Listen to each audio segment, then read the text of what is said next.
میری بیوی کوئی غلطی کرتی تو میں اسے بہت مارتا۔ میری ماں یہ دیکھ کر تڑپ جاتی اور کہتی ظالم مت بن، مگر میں ماں کی ایک نہ سنتا۔ ایک دن بیوی کو اتنا مارا کہ وہ زخمی ہو گئی۔ میں اس کا گلا دبانے لگا تو ماں نے میرا ہاتھ پکڑا اور چیخ کر بولی، تیرا باپ بھی مجھے ایسے ہی مارتا تھا، چل میں تجھے تیرے باپ کا انجام دکھاؤں۔ وہ مجھے پکڑ کر باپ کی قبر پر لے گئی اور قبر کی مٹی میرے ہاتھ میں اٹھا کر دی۔ میرے تو ہوش اڑ گئے۔ میں زمین پر بیٹھ کر اپنے بال نوچتے ہوئے رونے لگا، کیونکہ زارا کہاں ہو تم؟ کتنی دیر سے آوازیں دے رہا ہوں، جواب کیوں نہیں دیتی؟ مگر اس کی طرف سے کوئی جواب نہ پا کر میں مزید غصے میں آ گیا۔ زارا جلدی سے میرے پاس آؤ، میں اس بار اور زور سے چلایا تھا۔ تب وہ دوپٹے سے اپنے گیلے ہاتھ خشک کرتی کچن سے بھاگتی ہوئی میرے پاس آئی تھی۔ کہاں مر گئی تھی تم؟ سنائی نہیں دیتا؟ کتنی دیر سے تمہیں بلا رہا ہوں، میں نے غصے سے کہا تو وہ ایک دم ڈر گئی اور بولی، غلطی ہو گئی، مجھے معاف کر دیں۔ اچھا ٹھیک ہے، یہ بتاؤ میری فائل کہاں رکھی ہے جو کل رات میں دفتر سے لایا تھا؟ زارا نے الجھتے ہوئے کہا، پتہ نہیں، یہیں کہیں ہوگی، میں نے آپ کی فائل نہیں دیکھی۔ کیا مطلب ہے تمہارا؟ تم نے نہیں دیکھی تو فائل کہاں چلی گئی؟ تمہیں کتنی بار کہا ہے میری چیزوں کو ہاتھ مت لگایا کرو، پر تم سنتی کہاں ہو، کچرا سمجھ کر پھینک دیتی ہو۔ پتہ نہیں تمہارے ساتھ مسئلہ کیا ہے؟ میں غصے سے چلایا تھا، مجھے یہ تک احساس نہ ہوا کہ میری آواز پورے گھر میں گونج رہی تھی۔ کیا ہو گیا ہے آپ کو؟ آہستہ بولیں۔ میں نے واقعی آپ کی فائل نہیں دیکھی، شاید آپ نے بھول کر کسی اور جگہ رکھ دی ہوگی۔ اس نے کمرے میں ادھر ادھر دیکھتے ہوئے کہا، اچھا، تمہارے کہنے کا مطلب ہے کہ میرا دماغ خراب ہے جو میں اتنی اہم فائل کہیں رکھ کر بھول گیا ہوں، یا میں کوئی چھوٹا بچہ ہوں جو چیزیں گما دیتا ہوں؟ مجھ پر اس کی التجا کا کوئی اثر نہ ہوا تھا، بلکہ الٹا میرے غصے میں مزید اضافہ ہو چکا تھا۔ تمہیں میری کوئی چیز سنبھال کر رکھنی آتی بھی ہے کہ نہیں؟ میرا وہ مطلب نہیں تھا، میں تو یہ کہہ رہی تھی کہ میں نے اسے بات مکمل نہیں کرنے دی۔ بکواس بند کرو اپنی۔ میں غصے سے آگے بڑھا اور ایک زوردار تھپڑ اس کے گال پر رسید کیا۔ بجائے اس کے کہ میری فائل ڈھونڈو، یہاں کھڑی زبان چلا رہی ہو۔ دیر ہو رہی ہے مجھے دفتر سے، جلدی فائل ڈھونڈ کر دو۔ زارا ہکا بکا رہ گئی تھی۔ وہ اپنے گال پر ہاتھ رکھ کے حیران نظروں سے مجھے دیکھنے لگی تھی، پھر اس کی آنکھوں میں بے یقینی کے آنسو تیرنے لگے۔ اس کی شکایتی نظریں ایک پل کے لیے میری آنکھوں میں دیکھتی رہیں، جیسے وہ جاننا چاہ رہی ہو کہ آخر میں نے ایسا کیوں کیا۔ میں نے اس کے چہرے سے نظریں ہٹا کر کمرے میں چاروں طرف نظر دوڑائی اور اچانک سامنے مجھے میز پر فائل کا کونا نظر آ گیا تھا۔ فائل تو وہیں تھی جہاں میں نے رکھی تھی، میں نے خود ہی اس پر اخبار رکھ دیا تھا۔ میں نے فائل اٹھائی اور زارا کی طرف دیکھے بغیر باہر نکل آیا۔ ابھی بھی میری سوچ میں صرف غصہ ہی گھوم رہا تھا۔ میں نے فیصلہ کر لیا تھا کہ میں زارا کو مزید برداشت نہیں کر سکتا۔ میرا نام سرفراز ہے، میری شادی کو ابھی 6 ماہ ہی ہوئے تھے، مگر میں نے ابھی سے اپنی بیوی پر ہاتھ اٹھانا شروع کر دیا تھا۔ ایسا نہیں تھا کہ میں اپنی بیوی کو چاہتا نہ تھا، میں اسے بہت چاہتا تھا۔ دراصل میں نے اپنی پسند کی شادی کی تھی، مگر نہ جانے مجھے کیا ہو گیا تھا کہ نہ چاہنے کے باوجود بھی میں نے اس پر ہاتھ اٹھا دیا تھا۔ اس پر ہاتھ اٹھا کر میرا دل دکھ سے بھر جاتا تھا۔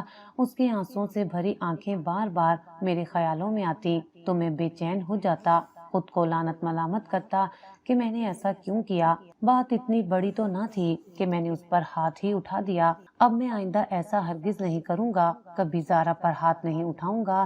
لیکن پھر مجھے کسی نہ کسی بات پر غصہ آ جاتا اور میرا ہاتھ پھر سے زارا پر اٹھ جاتا۔ مجھے اپنے غصے پر قابو نہ تھا، اپنے ہاتھ کو کنٹرول نہیں کر سکتا تھا۔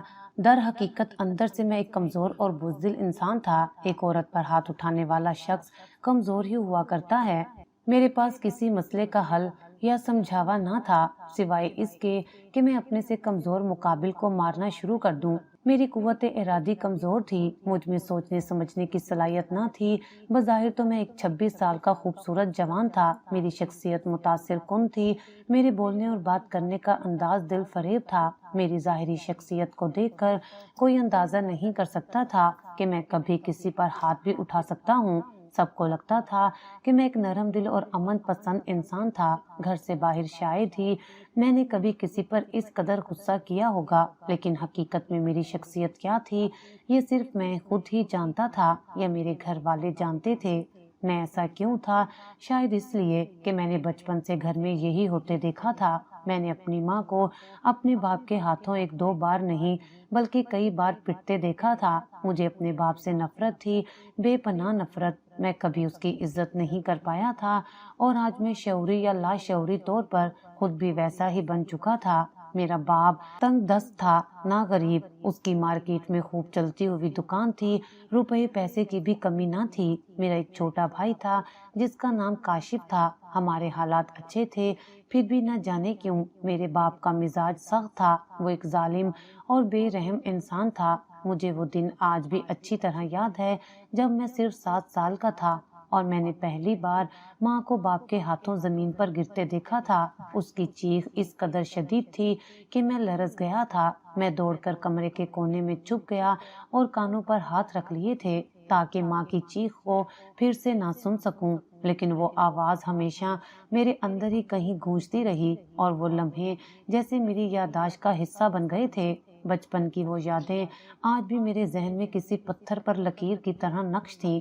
جب میں اپنے کمرے کے کونے میں سہما ہوا بیٹھا رہتا تھا، ماں کی چیخیں اور باپ کی گرجتی ہوئی آواز ہر بار میری دنیا کو ہلا کر رکھ دیتی تھی، لیکن میں کچھ نہیں کر سکتا تھا، صرف ماں کو پٹتے ہوئے دیکھ سکتا تھا۔ میرے باپ کو بلا وجہ ہی غصہ آ جاتا تھا، کبھی اسے ماں کے بنائے گئے کھانے میں نقص نظر آتا تو کبھی ماں کے استری کیے ہوئے کپڑے پسند نہ آتے۔ وہ ماں پر گرجتا برستا پر اس کی تسلی نہ ہوتی اور وہ ماں کو بے دریغ پیٹنا شروع کر دیتا۔ کہتے ہیں کہ عورت زبان چلائے تو مرد کا ہاتھ اٹھ جاتا ہے، پر یہاں تو معاملہ بالکل ہی مختلف تھا۔ اماں نے کبھی ابا کے سامنے زبان نہ چلائی تھی۔ وہ ابا کا ہر کام وقت سے پہلے کر کے رکھتی تھی، پر ابا کو اماں کا کوئی کام پسند نہیں آتا تھا۔ وہ ماں کے ہر کام میں کیڑے نکالتا۔ مجھے تو لگتا تھا کہ ابا کو اماں ہی پسند نہ تھی۔ ایسا نہیں تھا کہ میری ماں کم صورت تھی، اماں بہت خوبصورت تھی۔ ابا تو اس کے سامنے کچھ بھی نہ تھا۔ اماں ابا سے عمر میں بھی کافی کم تھی۔ پتہ نہیں یہ شادی کیسے ہوئی تھی، شاید میرے باپ کا پیسہ دیکھ کر ہی یہ بے جوڑ رشتہ طے کر دیا گیا تھا اور میرے باپ کا مزاج جاننے کی کوشش ہی نہیں کی گئی تھی۔ میرے تصور میں آج بھی وہ ہر شام تھی جب کسی نہ کسی بات پر میرے باپ کا چہرہ غصے سے لال ہو جاتا اور وہ اپنی پوری طاقت سے ماں پر ہاتھ اٹھاتا۔ میں تب کچھ نہیں کر پاتا تھا۔ ماں ہر بار چپ چاپ مار سہتی، کبھی چیخیں مارتی تو کبھی خاموشی سے اپنی اذیت کو چھپانے کی کوشش کرتی، لیکن میں جانتا تھا کہ وہ کس تکلیف میں ہوتی ہے۔ میں یہ سب کچھ اپنی آنکھوں سے دیکھتا اور میرے اندر ایک عجیب سا خوف اور بے بسی کا احساس بڑھتا جاتا تھا۔ ہر بار جب میں ماں کو پٹتے دیکھتا تھا تو خود سے سوال کرتا تھا کہ یہ سب کیوں ہو رہا ہے؟ ماں کی کیا غلطی ہے؟ باپ کے چہرے کی سختی اور ماں کی بے بسی نے میرے بچپن کو ایک خوفناک خواب میں بدل دیا تھا۔ ہر شام میرا باپ جیسے ہی گھر میں داخل ہوتا، گھر میں مکمل خاموشی چھا جاتی۔ میں اور میرا بھائی اپنے کمرے میں چلے جاتے اور سہمے ہوئے بیٹھے رہتے تھے۔ نہ ہم ایک دوسرے سے کچھ کہتے اور نہ ہی ہمارے دل میں کوئی خوشی باقی رہتی تھی۔ ابا کے جانے کے بعد ہم ماں کے پاس جاتے، میں اس کے چہرے پر مار کے نشان دیکھتا۔ وہ ہمیں دیکھ کر مسکرانے کی کوشش کرتی، لیکن اس کی آنکھوں میں چھپی ہوئی درد کی داستان ہم دونوں پڑھ سکتے تھے۔ ماں ہر بار ہمیں سمجھاتی کہ سب ٹھیک ہے، باپ غصے میں تھا، وہ اصل میں ہمیں پیار کرتا ہے، لیکن میرے دل میں ایک بے چینی رہتی تھی۔ یہ کیسا پیار تھا جو ماں کو ہر بار تکلیف دیتا تھا؟ یہ سب کچھ مسلسل دیکھتے دیکھتے میں خود بھی اندر سے سخت ہونے لگا تھا۔ میں نے یہ سیکھ لیا تھا کہ اگر تم طاقتور ہو تو تمہیں اپنا غصہ نکالنے کا حق ہے۔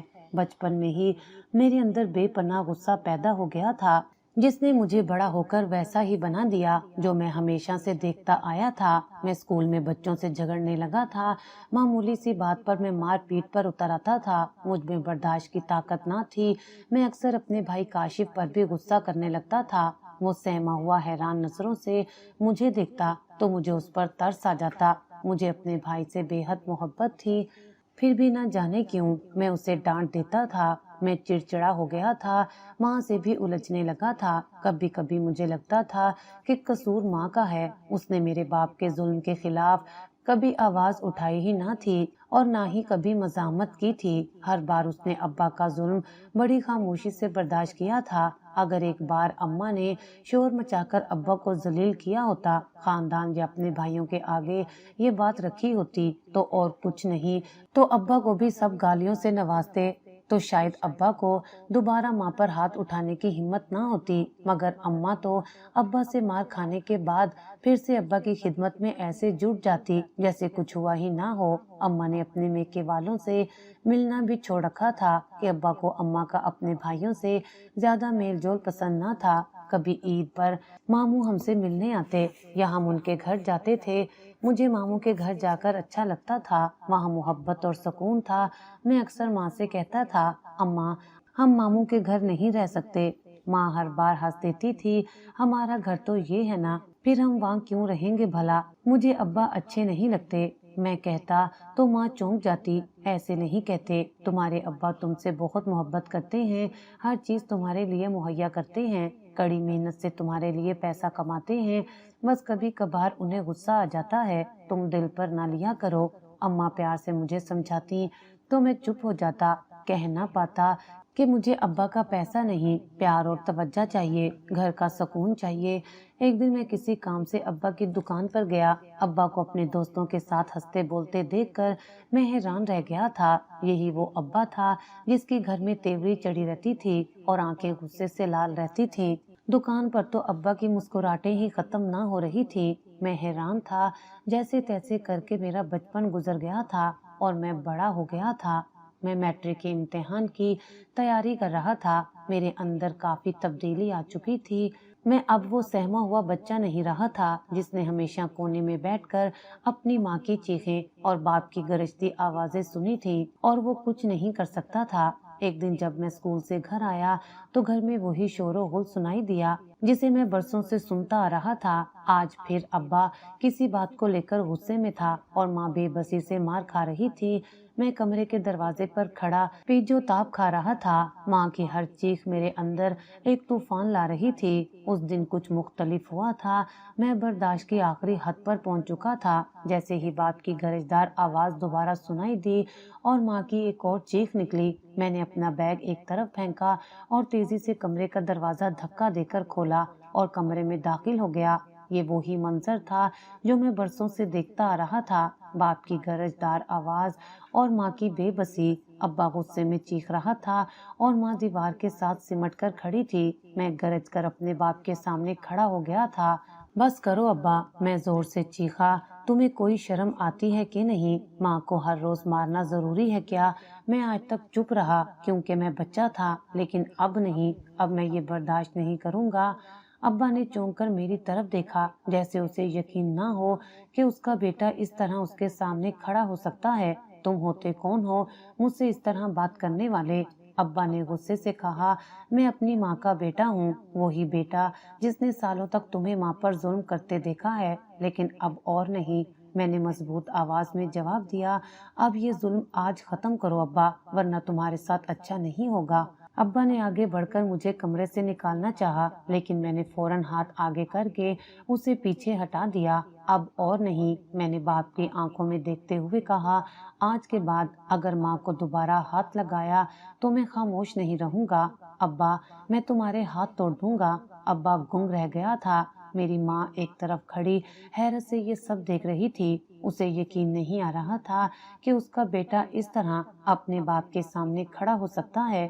اس کی آنکھوں میں آنسو تھے، لیکن یہ آنسو دکھ کے نہیں بلکہ اس احساس کے تھے کہ آج اس کے بیٹے نے اس کے لیے وہ کیا تھا جو وہ خود کبھی نہیں کر پائی تھی۔ ابا کچھ لمحے ساکت کھڑا رہا، اس کا چہرہ دھواں ہو رہا تھا جیسے اس کے قدموں تلے سے زمین سرک گئی ہو، پھر وہ خاموشی سے پیچھے ہٹ گیا تھا۔ شاید اسے احساس ہو گیا تھا کہ بازی اس کے ہاتھ سے نکل چکی ہے، اس کی ظالم حکومت کا دور اب ختم ہو چکا ہے۔ اس کا بیٹا اب اس کے سامنے بے بس نہیں تھا، اس کا بیٹا جوان ہو چکا تھا۔ میرا قد باپ کے قد سے بھی اونچا نکل رہا تھا اور جسامت بھی اچھی خاصی تھی۔ اس دن کے بعد سے ابا نے اماں پر ہاتھ نہیں اٹھایا تھا۔ اب بھی وہ میری غیر موجودگی میں اماں پر غصہ کرتا تھا، لیکن میرے سامنے خاموشی رہتا تھا۔ وقت کچھ اور آگے سرک گیا۔ میں نے اپنی تعلیم مکمل کر لی تھی، مجھے ایک بہت اچھی کمپنی میں اچھی پوسٹ پر نوکری مل گئی تھی۔ کاشف ابھی پڑھ رہا تھا۔ ہم دونوں نے ہی ابا کی دکان سنبھالنے سے انکار کر دیا تھا۔ ہمیں ابا سے منسلک کسی چیز میں کوئی دلچسپی نہ تھی۔ میں نے گھر پر اوپر کے کام کے لیے ایک ملازمہ کا انتظام کر دیا تھا۔ میں چاہتا تھا کہ اماں اب آرام کرے۔ اماں نے بہت کام کر لیا تھا، اب ان کی صحت بھی ٹھیک نہیں رہتی تھی، وہ بہت جلدی تھک جاتی تھی۔ ابا کی صحت بھی اب پہلے جیسی نہیں رہی تھی، وہ کافی بوڑھے اور کمزور ہو گئے تھے۔ بچپن میں جب میں انہیں دیکھتا تھا تو وہ مضبوط، توانا اور سب پر حاوی نظر آتے تھے۔ ان کی گرجدار آواز سے گھر کا ہر کونا گونج اٹھتا تھا اور ہم سب ان کے سامنے خاموش ہو جاتے تھے۔ لیکن اب وہ وقت گزر چکا تھا۔ ابا اب زیادہ تر بستر پر ہی رہتے تھے۔ ان کا جسم کمزور ہو چکا تھا اور بیماری نے انہیں توڑ کر رکھ دیا تھا۔ وہ اب پہلے کی طرح حکم نہیں چلا سکتے تھے۔ اماں ان کا ہر طرح سے خیال رکھتی تھی، ان کی دوا کھانا سب کچھ وقت پر فراہم کرتی تھی۔ وہ سب کچھ ایک فرض کی طرح نبھاتی تھی، مگر میں دیکھتا تھا کہ ابا کے دل میں کوئی اور کمی تھی۔ وہ اب دوا یا کھانے سے زیادہ کچھ چاہتے تھے۔ وہ چاہتے تھے کہ اماں اور ان کے بچے ان کے پاس بیٹھیں، ان سے بات کریں، ان کی تنہائی کو دور کریں۔ لیکن اماں اور ہمیں اس کی عادت ہی کب تھی؟ ساری زندگی اماں ابا کے حکموں کی تعمیل میں لگی رہی، کبھی اپنے دل کی بات کہنے کا موقع ہی نہ ملا۔ اماں ہمیشہ خاموش رہتی تھی، کبھی ابا کے سامنے بیٹھ کر دل کی باتیں کرنا یا اپنے جذبات کا اظہار کرنا، یہ سب اماں کے لیے غیر ضروری سا تھا۔ نہ اماں کو اس سب کی عادت تھی۔ ابا ہمیشہ سے سخت مزاج تھے، ان کی زندگی میں جذبات کے لیے شاید کوئی جگہ نہیں تھی۔ چنانچہ اماں گھر کا کام، بچوں کی تربیت اور ابا کی خدمت کو ہی اپنی زندگی کا مقصد سمجھتی رہی۔ اس لیے اب جب ابا کو ان کی ضرورت تھی، اماں کو ان کی دل جوئی کرنے یا ان کے ساتھ بیٹھ کر باتیں کرنے کی عادت ہی نہ تھی۔ یہی حال ہم بچوں کا تھا۔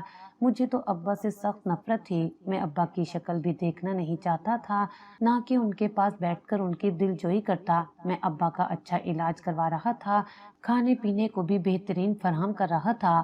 میں آج باپ کو وہی لوٹا رہا تھا جو اس نے مجھے دیا تھا۔ توجہ اور پیار نہ مجھے ملی تھی، نہ میں کسی کو دے سکتا تھا۔ ابا شاید پہلی بار اپنی زندگی میں یہ محسوس کر رہے تھے کہ انہیں صرف جسمانی خدمت سے زیادہ کسی کے ساتھ بیٹھنے اور دل کی باتیں کرنے کی ضرورت ہے۔ لیکن اماں کے لیے یہ سب نیا تھا۔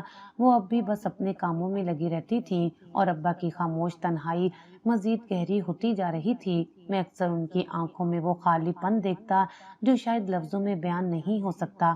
ابا کی وہی آنکھیں جو کبھی غصے سے لال رہتی تھیں، اب بے بسی سے دکھتی تھیں، جیسے وہ کہنا چاہتے ہوں کہ میں بس ہمدردی کا محتاج ہوں، کوئی میرے پاس بیٹھے، کوئی مجھ سے حال پوچھے۔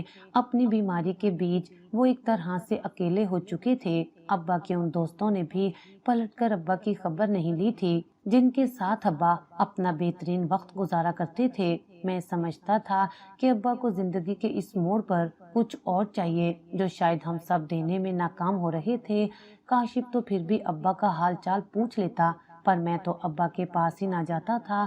ابا کی یہ حالت دیکھ کر میں اکثر سوچتا تھا کہ جوانی میں جس شخص کے آگے سب سر جھکاتے تھے، آج وہ کس طرح سب کی محبت اور توجہ کا محتاج ہو گیا ہے۔ اسی طرح ایک دن بیماری کی حالت میں ہی ابا کا انتقال ہو گیا تھا اور وہ ہم سب کو چھوڑ کر اس دنیا سے چلے گئے تھے۔ میں ابا کے مرنے پر خوب رویا تھا، آنسو میری آنکھوں سے بہتے چلے جا رہے تھے۔ میں حیران تھا کہ میں کیوں رو رہا تھا، مجھے تو کبھی ابا سے محبت نہیں تھی، پھر میری آنکھوں میں یہ آنسو کیوں تھے؟ ابا کی وفات کے کچھ دن بعد زندگی معمول پر آ گئی تھی۔ کاشف اپنی یونیورسٹی لوٹ گیا تھا، گھر میں ہر طرف خاموشی چھا گئی تھی۔ ابا گھر میں تھے، ان کے بولنے کی آوازیں اور کھانسنے کی آوازوں سے گھر میں کچھ رونق کا احساس ہوتا تھا، باقی تو گھر میں کوئی بولتا نہ تھا۔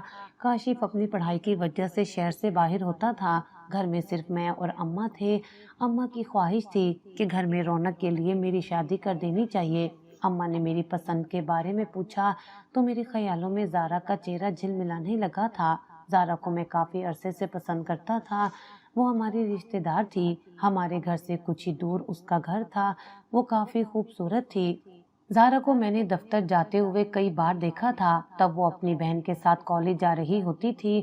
مجھے زارا اچھی لگتی تھی اور مجھے لگتا تھا میں اس کی محبت میں مبتلا ہو چکا تھا۔ مجھ میں اتنی ہمت نہیں تھی کہ اس کے سامنے اپنی محبت کا اقرار کرتا، اس لیے چپ رہا۔ آج جب اماں نے مجھ سے میری پسند کے بارے میں پوچھا تو میں نے فوراً زارا کا نام لے دیا تھا۔ اماں فوراً ہی میرا رشتہ لے کر زارا کے گھر چلی گئی تھی۔ زارا کے گھر والوں نے رسمی طور پر کچھ سوچنے کا وقت لے کر اس رشتے کے لیے ہاں کر دی تھی، اور یوں بنا کسی رکاوٹ کے ہماری شادی ہو گئی تھی اور زارا دلہن بن کر میری زندگی میں آ گئی تھی۔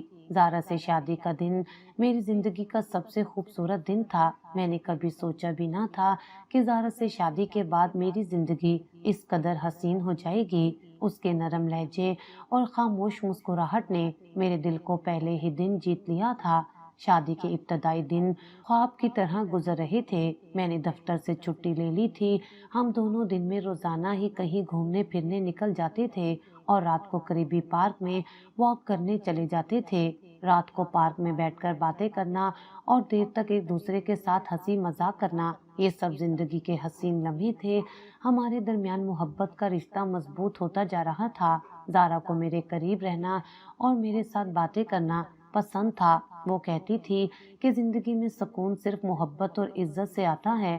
میں بھی اس کے ساتھ وقت گزار کر خود کو دنیا کا خوش نصیب ترین انسان سمجھتا۔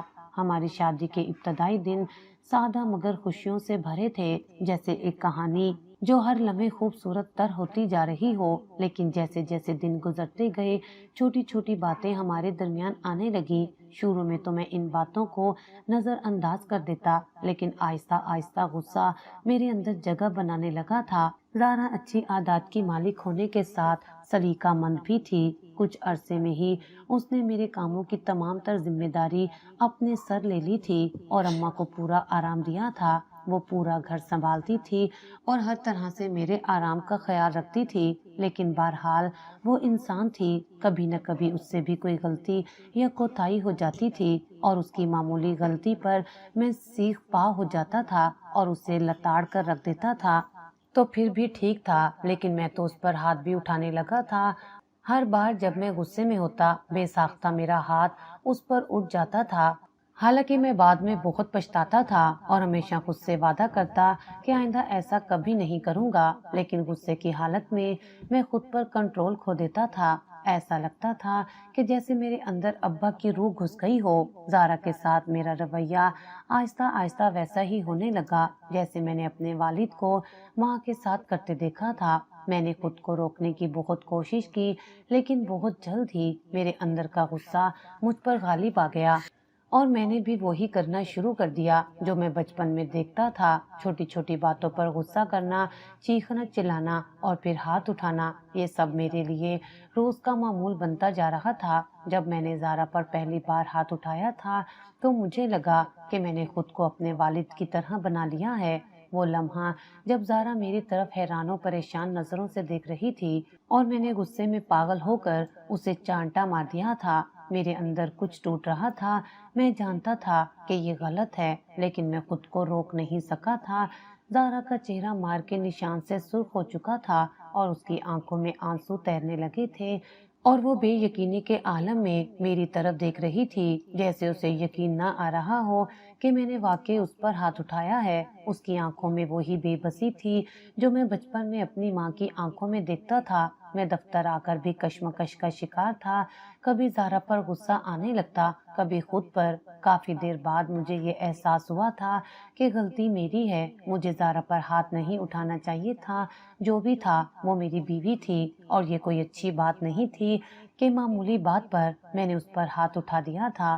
میں نے سوچ لیا تھا کہ میں اس کو منا لوں گا، اس لیے دفتر سے واپسی پر میں نے اس کے لیے اس کی پسندیدہ کھانے کی چیزیں اور گجرے لے کر آیا تھا۔ میں خوشی خوشی گھر میں داخل ہوا تھا، لیکن گھر میں غیر معمولی طور پر خاموشی تھی۔ زارا کمرے میں نہیں تھی۔ میں نے کچن میں جھانکا تو وہ وہاں بھی نہ تھی۔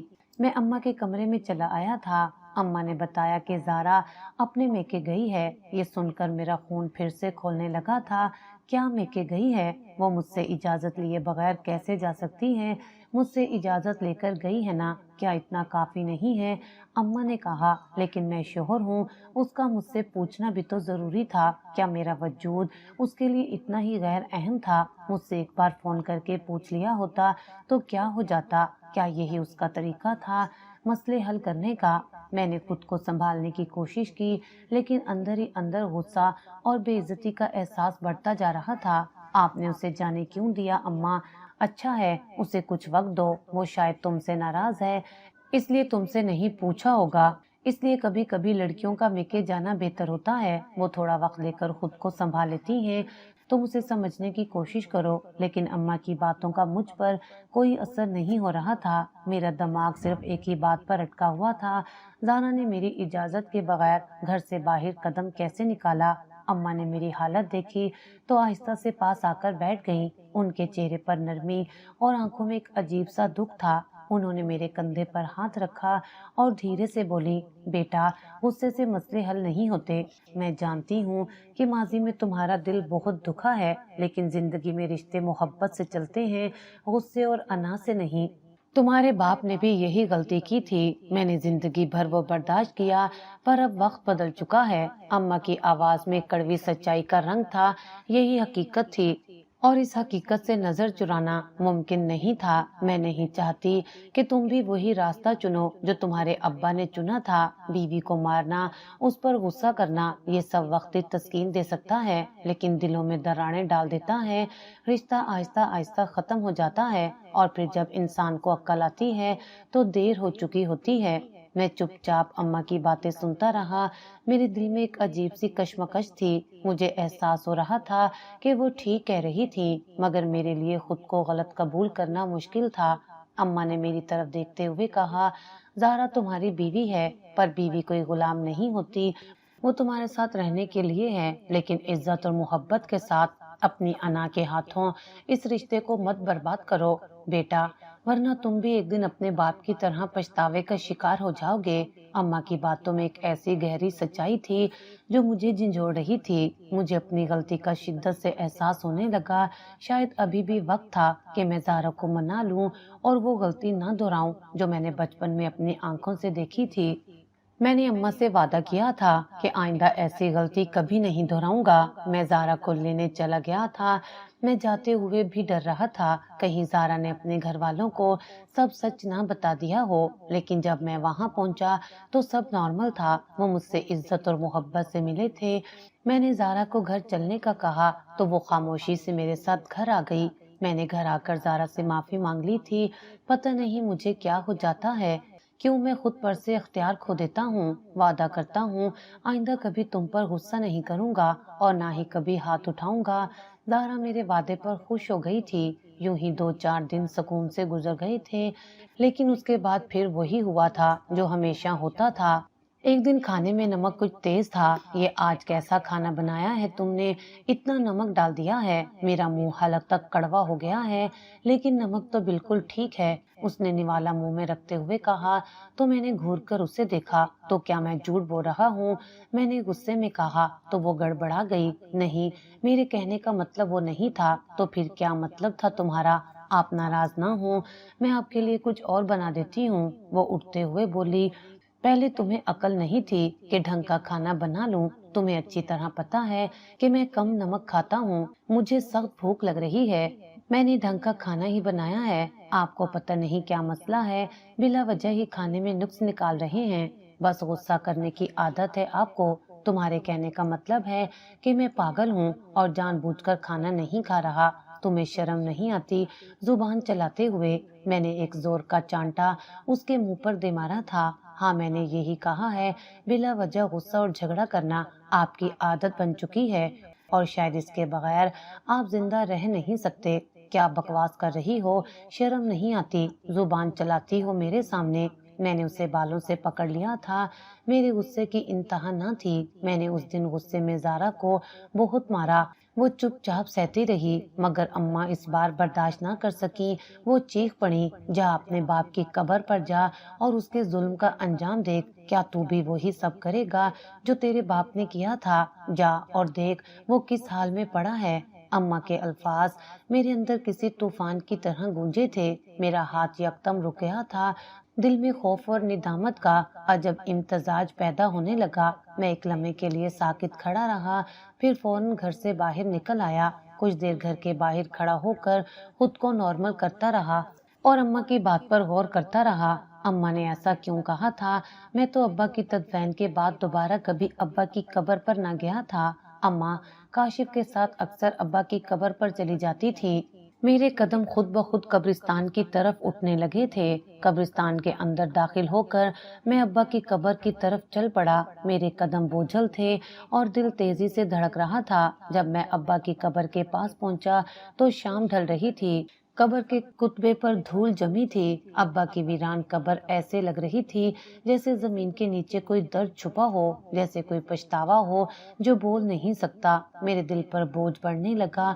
وہ منظر یاد آنے لگا جب ابا اماں کو مارتا تھا اور میں چپ بیٹھا دیکھتا رہتا تھا۔ اب وہی ہاتھ جو میں نے بچپن میں سہمے ہوئے دیکھے تھے، آج میں نے اپنی بیوی پر اٹھائے تھے۔ میرے سینے میں ایک گھٹن بھرنے لگی۔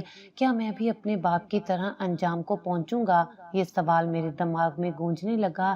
میں وہاں ساکت کھڑا تھا، جیسے قبرستان کی خاموشی میری روح کے اندر اتر رہی ہو۔ اسی طرح ایک دن میں بھی کسی قبر میں لیٹا ہوں گا اور شاید میری اولاد بھی ایک دن نفرت سے مجھے یاد کرے گی۔ میں نے لرزتے ہاتھوں سے قبر کو چھوا اور سر جھکا کر فاتحہ پڑھنے لگا۔ جیسے ہی میں نے ابا کی قبر پر ہاتھ رکھا، ایک سرد سی لہر میرے جسم میں دوڑ گئی۔ قبر کی مٹی مجھے کافی گرم اور بھاری محسوس ہوئی، جیسے کوئی گناہ کا بوجھ اس میں دفن ہو۔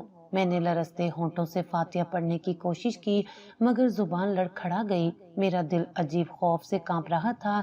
اچانک ایسا لگا جیسے قبر کے نیچے کچھ حرکت کر رہا ہو، ایک خفیف سی آواز، جیسے کوئی درد سے کرا رہا ہو۔ میرے ہاتھ اور پاؤں سن ہو گئے۔ میں نے دل کو تسلی دینے کی کوشش کی کہ یہ میرا وہم ہوگا، مگر پھر وہ کراہا بلند ہونے لگی۔ ایسا محسوس ہوا جیسے ابا کسی تکلیف میں مبتلا ہوں، قبر کے اندر تڑپ رہے ہوں۔ یہ تو سچ میں ابا کی آواز تھی۔ وہ رو رہے تھے، چیخ رہے تھے، درد سے تڑپ رہے تھے۔ میں ابا کی آوازیں اپنے کانوں سے سن رہا تھا۔ میرے دل کی دھڑکن بے قابو ہو چکی تھی، سانس لینا مشکل لگنے لگا تھا۔ میں نے پیچھے ہٹنے کی کوشش کی، مگر میرے قدم جیسے زمین سے چپک گئے ہوں۔ یوں لگا جیسے ابا کی قبر مجھے اپنی طرف کھینچ رہی ہو۔ تصور میں وہ سب مناظر تیزی سے گزرنے لگے۔ جب ابا نے اماں کو مارا تھا، وہ بے دردی، وہ ظلم اور اماں کی خاموش سسکیاں، کیا یہی سب کچھ ابا کے ساتھ ہو رہا تھا؟ کیا وہی ظلم اب ابا پر پلٹ آیا تھا؟ میرے کانوں میں اماں کی آواز گونجنے لگی، جا اپنے باپ کی قبر پر اور دیکھ اس کے ظلم کا انجام۔ مجھے یوں محسوس ہو رہا تھا جیسے ابا قبر میں عذاب میں مبتلا ہوں، قبر کے اندر کی ایک ایسی تنہائی جو نہ ختم ہونے والی ہو، اور ایک ایسی اذیت جو سانس نہ لینے دیتی ہو۔ شاید یہی انجام ہوتا ہے جو سانس نہ لینے دے، شاید یہی انجام ہوتا ہے ان لوگوں کا جو دوسروں پر ظلم کرتے ہیں۔ میں گھٹنوں کے بل قبر کے سامنے بیٹھ گیا۔ میں ابا کی قبر پر بیٹھا خوف سے کانپتا رہا۔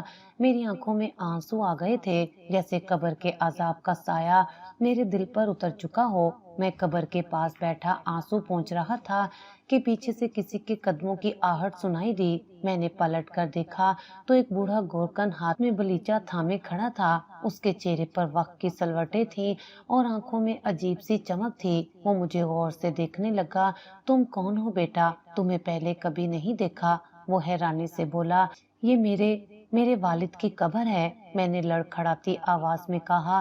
گورکن کے چہرے پر عجیب سی سنجیدگی طاری ہو گئی۔ اس نے قبر کی طرف دیکھا اور سر جھٹک کر بولا، ہائے ہائے، تو تم اس شخص کے بیٹے ہو؟ معلوم نہیں کون سا گنہگار تھا، ایسا کیا گناہ تھا اس کا کہ ہر رات اس کی قبر پر عذاب نازل ہوتا ہے؟ میں نے اپنی زندگی میں کبھی کسی قبر کو اتنی بے چینی سے کانپتے نہیں دیکھا۔ میری ریڑھ کی ہڈی میں خوف کی لہر دوڑ گئی۔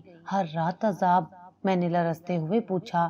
گورکن نے افسوس بھری نظر قبر پر ڈالی اور بولا، ہاں جیسے ہی شام ڈھلتی ہے یوں لگتا ہے جیسے یہ قبر جلنے لگتی ہو، چیخوں کی آوازیں آتی ہیں جیسے کوئی بے گناہ درد میں مبتلا ہو، اور قبر کی مٹی یوں ہلتی ہے جیسے کوئی اندر سے باہر نکلنے کی کوشش کر رہا ہو۔ کوئی بہت بڑا ظلم کیا ہوگا اس شخص نے، جو قبر میں بھی چین نصیب نہیں ہو سکا۔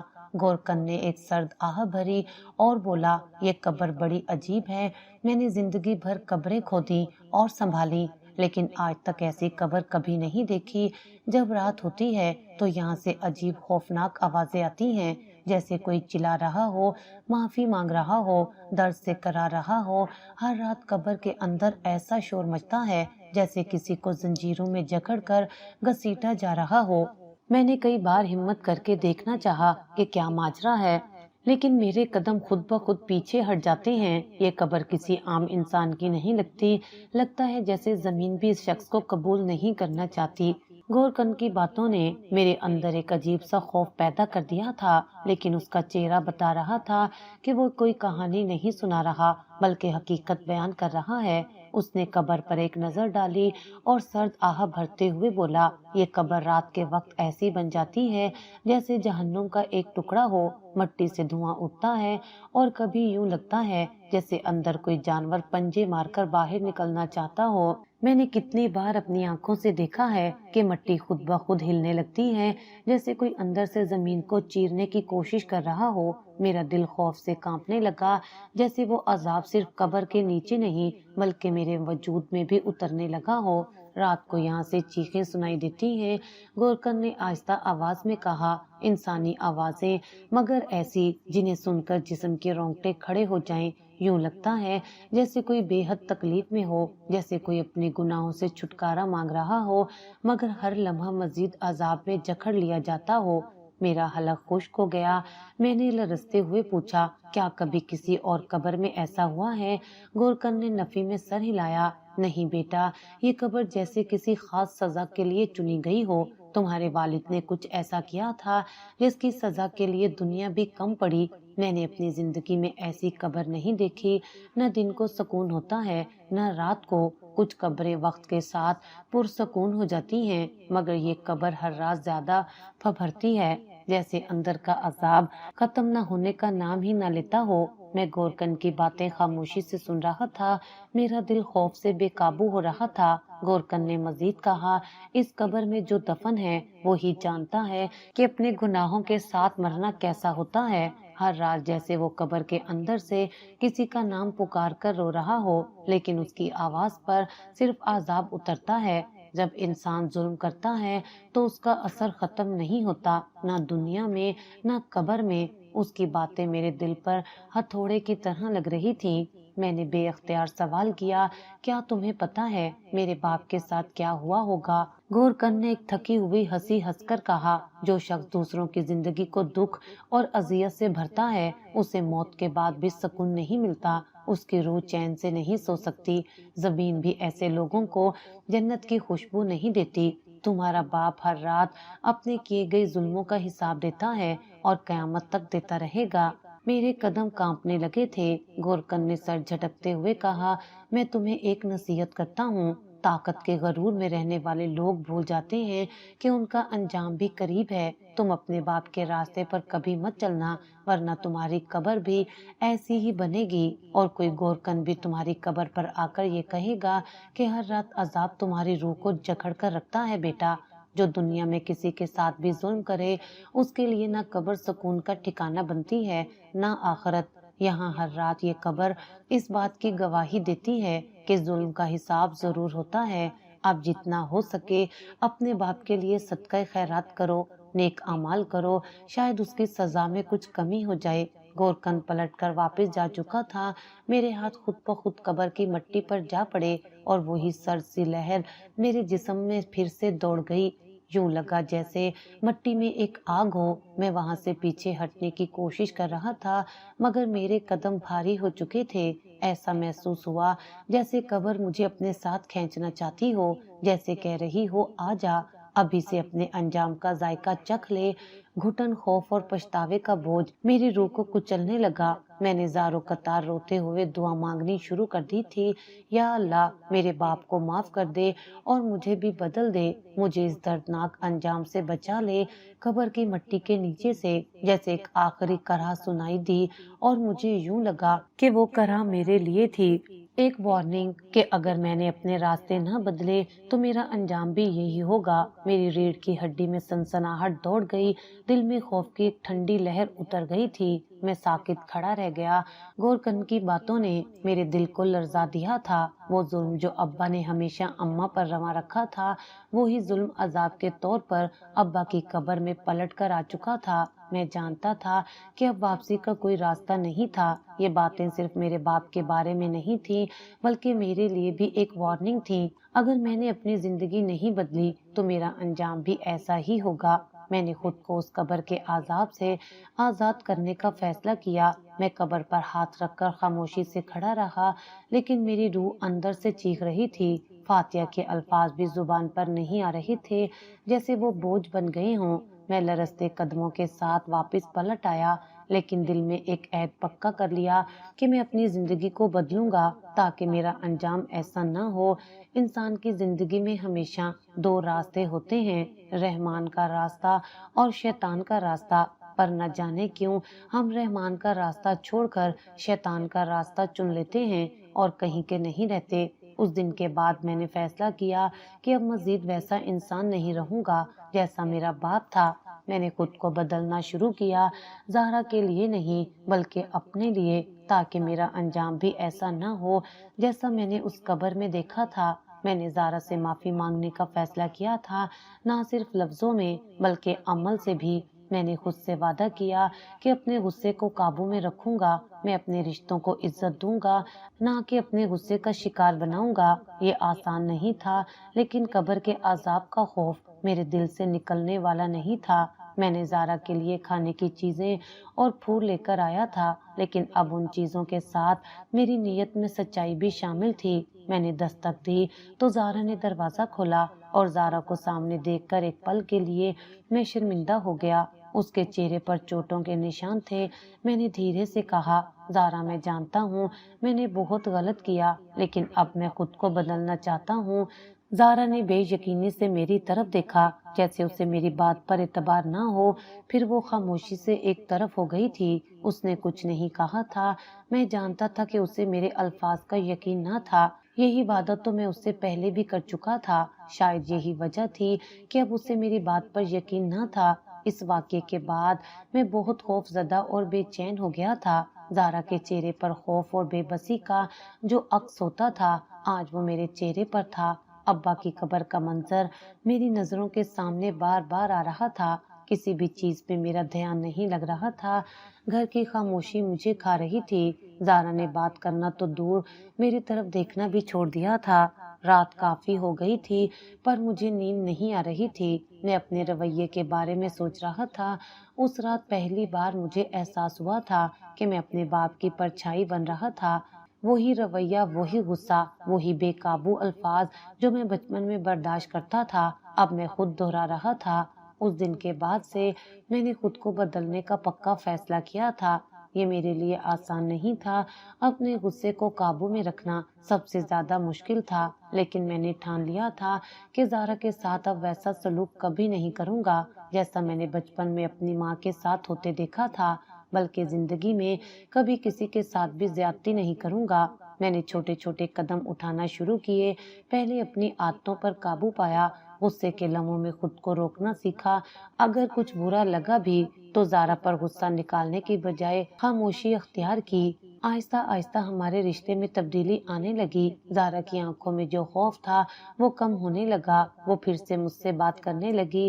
میں نے اسے وقت دینا شروع کیا، اس کی باتیں سنی، اس کی پسند ناپسند کا خیال رکھنا شروع کیا۔ زندگی میں پہلی بار میں نے محسوس کیا کہ محبت صرف الفاظ یا باتوں کا نام نہیں بلکہ رویوں کا آئینہ ہوتی ہے۔ میں نے اپنی عادتوں کو سنوارنا شروع کیا، نہ صرف زہرا کے لیے بلکہ اپنے لیے بھی۔ کیونکہ میں اب ایک بہتر انسان بننا چاہتا تھا۔ یہ سفر آسان نہیں تھا، کئی بار غلطیاں ہوئیں، لیکن میں نے ہار نہیں مانی، ہر بار سنبھلا اور خود کو بہتر کرنے کی کوشش کی۔ وقت کے ساتھ زارا کی آنکھوں میں وہی پرانی چمک لوٹ آئی جو ہماری شادی کے ابتدائی دنوں میں تھی۔ اب میں جان چکا تھا کہ محبت کا راستہ نرمی سے گزرتا ہے، نہ کہ غصے سے، اور میں خوش تھا کہ میں نے اپنے باپ کی پرچھائیوں سے باہر نکلنا سیکھ لیا تھا۔